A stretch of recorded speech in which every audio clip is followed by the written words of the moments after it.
آج جب مجھے اس شو کے بارے میں پتا چلا تو میں کنفیوز تھی کہ میں آپ لوگوں کے ساتھ کیا شیئر کروں، اور پھر میرے مائنڈ میں ایک دم بلنک ہوا کہ میں کیوں نہ آپ کے ساتھ وہ اپنی ڈریمز شیئر کروں جو پچھلے دنوں میرے خیالات کا محور بنی رہی ہیں. وہ ڈریمز جو کہ مجھے بہت حیران کن لگی ہیں اور انہوں نے مجھے بہت کچھ سکھایا بھی ہے. تو چلیے آج میں شروع کرتی ہوں آپ کے ساتھ وہی کچھ. تو جناب، خواب میں ہوتا ہے کچھ یوں کہ میں جب صبح اٹھ کے یونی کے لیے تیار ہوتی ہوں اور تیار ہو کے جیسے ہی میں گھر سے باہر نکلتی ہوں تو ایک خوبصورت موسم اور خوبصورت تبدیلی میرا ویلکم کرتی ہے. میں پریشان ہوتی ہوں کہ خوبصورت موسم تو ٹھیک ہے، لیکن یہ ہر طرف کچھ تبدیلی سی مجھے کچھ ڈسٹرب کر رہی ہے. میں تھوڑا آگے جاتی ہوں تو کیا دیکھتی ہوں کہ ہمارے محلے کا وہ ایریا جہاں پہ ہمارا پورا محلہ کوڑا کرکٹ پھینکتا تھا، اس جگہ پہ گرین گراس لگا ہوا ہے اور ان کے تینوں طرف کیاریاں بڑی ترتیب سے بنائی گئی ہیں اور کیاریوں میں مختلف انواع کے پھول کھلے ہوئے ہیں اور بچے بڑے ڈسپلن سے اس گراس میں کھیل رہے ہیں اور مالی بڑی خوبصورتی سے اس گراس کی تراش خراش کر رہے ہیں. میں دیکھ کے تھوڑا سا حیران ہوتی ہوں اور آگے جانے کے لیے جیسے ہی میں قدم بڑھاتی ہوں تو میری نظر ایک دم سے رک سی جاتی ہے. ہمارا وہ روڈ جو کبھی پانی کی پائپ لائن، کبھی سیوریج کی اور کبھی گیس کی پائپ لائن کی وجہ سے ہمیشہ خراب رہتا تھا، اب کارپیٹ روڈ بن چکا ہے.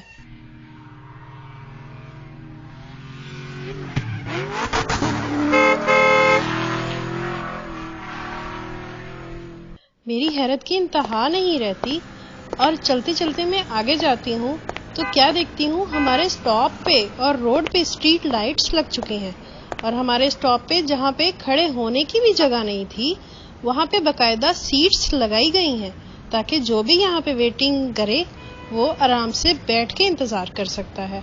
میں تھوڑا آگے جاتی ہوں تو کیا دیکھتی ہوں کہ وہیں پہ کچھ لوگ دکان سے کچھ پرچیزنگ کر کے جو اس کے ریپر ہیں وہ ڈسٹ بن میں پھینک رہے ہیں.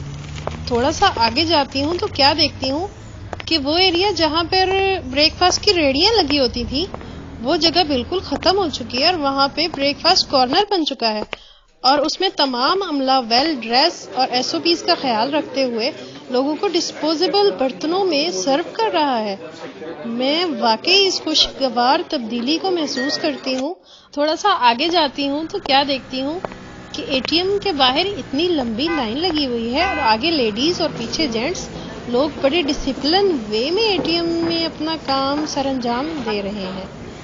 میں واقعی بہت خوش ہوتی ہوں اور اس سے آگے جاتی ہوں تو جناب میں کیا دیکھتی ہوں کہ اچانک میری نظر روڈ پر پڑتی ہے تو روڈ پر دیکھ کر میری حیرت کی انتہا نہیں رہتی کہ گاڑی والا موٹر سائیکل والے کو، موٹر سائیکل والا سائیکل والے کو اور سائیکل والا پیڈسٹرین کو انسان سمجھ رہا ہے اور سارے ریڈ لائٹ پہ رک رہے ہیں اور اپنی باری کا انتظار کر رہے ہیں.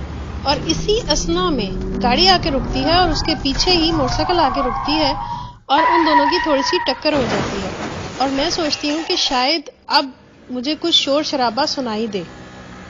میں اس شور شرابے سے بچنے کے لیے تھوڑا سا پیچھے ہو جاتی ہوں تو ہوتا کیا ہے کہ دونوں آپس میں ایک دوسرے سے معافی تلافی کرتے ہیں اور بڑے ہی پرامن ہونے کا مظاہرہ کرتے ہیں. روڈ کی دوسری طرف میں کیا دیکھتی ہوں کہ ہمارا جو مرغی والا جس سے ہم ہمیشہ پرچیزنگ کرتے ہیں وہی مرغی والا بڑے آرگنائز وے میں مرغی کو مشینوں کے ذریعے پروسیس کر رہا ہے اور لوگوں کو ڈیلیور کر رہا ہے اور ساری ایس او پیز کا خیال بھی رکھا جا رہا ہے.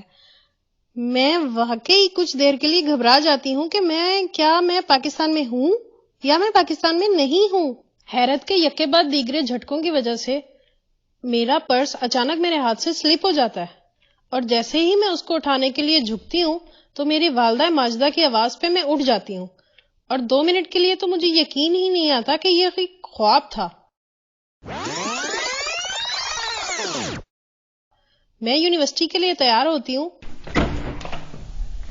اور باہر نکلتی ہوں تو میری نظر افسوس کے مارے وہی رک جاتی ہے.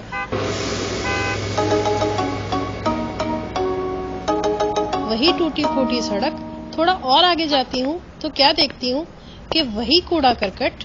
تھوڑا اور آگے جاتی ہوں تو نظر سڑک پہ پڑتی ہے اور کوئی اسٹریٹ لائٹ نظر نہیں آتی نہ ہی بیٹھنے کے لیے وہ سیٹس نظر آتی ہیں۔ میرے دماغ میں کافی سوال اٹھتے ہیں جب میں دیکھتی ہوں کہ بچے کھانا کھا کے ریپرز وہیں پہ پھینک رہے ہیں۔ تھوڑا اور آگے جاتی ہوں تو کیا دیکھتی ہوں، وہی ریڑیاں ناشتے کی اور بغیر کسی SOPs کے لوگ پولیتھین بیگز میں کھانا پیک کروا رہے ہیں اور لے کے جا رہے ہیں، اور وہی چاچا دھوتی اور بنین میں، ایک ہاتھ اس کے سر میں اور دوسرا ہاتھ اس کا پلیٹ میں۔ میں کنفیوز ہو جاتی ہوں کہ یہ کیا ہے۔ تھوڑا اور آگے جاتی ہوں تو کیا دیکھتی ہوں کہ ATM کے باہر اتنی لمبی لائن ہے اور انہوں نے عورتوں اور مردوں کا تو فرق ہی جیسے بھلا دیا ہے۔ تھوڑا اور آگے جاتی ہوں تو کیا نظر پڑتی ہے کہ سڑک پہ اچانک 2 موٹر سائیکل والوں کی ٹکر ہوتی ہے اور دیکھتے ہی دیکھتے وہاں پہ ہجوم اکٹھا ہو جاتا ہے۔ ہاتھا پائی تک بات پہنچ جاتی ہے۔ پرامن رہنے کا تو سوال ہی دوسری طرف رہ گیا۔ روڈ کراس کرتے ہوئے دیکھتی ہوں تو کوئی سگنل کا دھیان ہی نہیں رکھ رہا۔ روڈ کراس کرتے ہی میری نظر اسی کسائی پر پڑتی ہے جس سے ہم ہمیشہ مرغی لیا کرتے تھے۔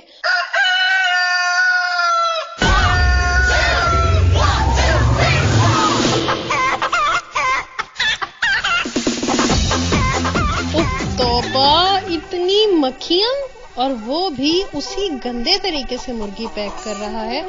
میں واقعی سوچتی ہوں کہ اگر میرا پاکستان ویسا ہو جائے تو کیا ہی بات ہے۔ اور پھر مجھے یہ خیال آتا ہے کہ کیا میں پہلے خواب میں تھی یا اب میں خواب میں ہوں، کیونکہ اتنی محنتوں، اتنی کاوشوں اور اتنی جدوجہد کے بعد لیا ہوا پاکستان ہم نے اپنے ہاتھوں سے خود تباہ کر دیا۔ کسی طرف بھی ڈسپلن نہیں ہے، کسی طرف صفائی کا انتظام نہیں ہے۔ جب میں نے اپنا نیا موبائل لیا تو اس موبائل کو لینے کے لیے میں نے اپنی پاکٹ منی کا کیسے سیکریفائز کیا۔ میں اس پاکٹ منی سے اپنی تمام خواہشیں پوری کر سکتی تھی، لیکن میں نے نہیں کی، اور اسی پاکٹ منی کو جمع کر کے جب میں نے موبائل لیا اور اسے میں نے اتنا سنبھال کے رکھا اور اس کے ایک سکریچ پہ میں نے اپنا پورا گھر سر پہ اٹھا لیا تھا، تو سوچئے جناب، ہمارا پاکستان جو کہ ہمارے بزرگوں کی اتنی انتھک محنت، جدوجہد اور کوششوں کی وجہ سے ہمیں ملا ہے، ہم نے اس کا کیا حال کر دیا ہے۔ کسی طرف بھی ہمیں ڈسپلن نظر نہیں آتا، کسی طرف ہمیں صفائی نظر نہیں آتی۔ ہماری حکومتیں ہمارے صرف وعدے تو بہت بڑے بڑے کرتی ہیں، لیکن وہ وعدے وفا نہیں ہوتے۔ آپ بتائیے، آپ کا کیا خیال ہے اس بارے میں؟ جہاں بھوچال بنیاد و فضیل و در میں رہتے ہیں، ہمارا حوصلہ دیکھو ہم ایسے گھر میں رہتے ہیں۔ دکھاوے کے لیے خوشحالیاں لکھتے ہیں کاغذ پر، ہم اس دھرتی پہ ورنہ رزق کے چکر میں رہتے ہیں۔ ذرا سوچیے، ذرا سوچیے۔